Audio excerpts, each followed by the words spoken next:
This is the cilantro that we'll be dehydrating, and in preparations for it, we're going to take and pull the leaves, the bigger stems out, and then we'll get this in the dehydrator.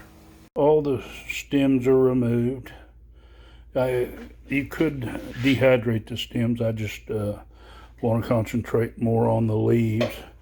What I'm going to do is leave these in these trays overnight so some of the moisture can come out. Just let it naturally dry off.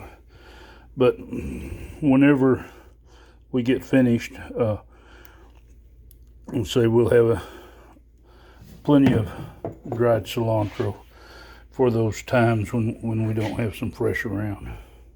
Let's spread all this out on the racks in the dehydrator, and then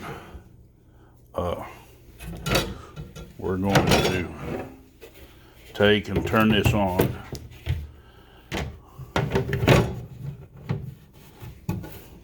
And when we do this, we're going to just use the lowest setting, so right when it comes on, that's where I'll leave it.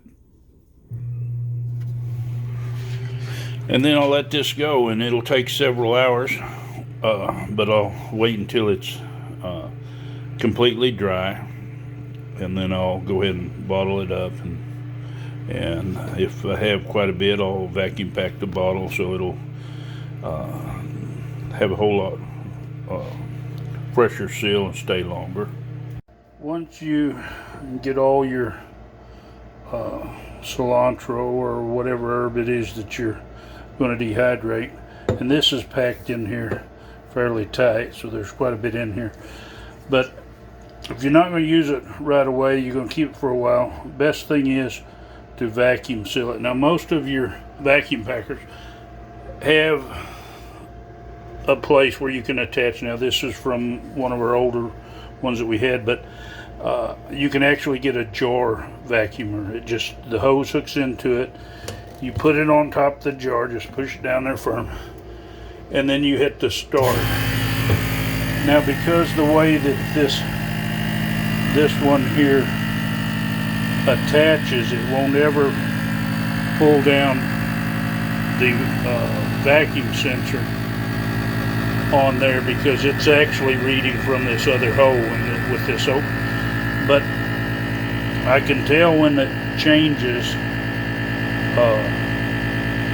by the sound that it's good and vacuum. And so what I'll do, I'm just going to take that loose, and I'm going to hook this here off, and this is going to be hard to do with one hand, but I'll pull that off of there, and now you can see this is vacuum.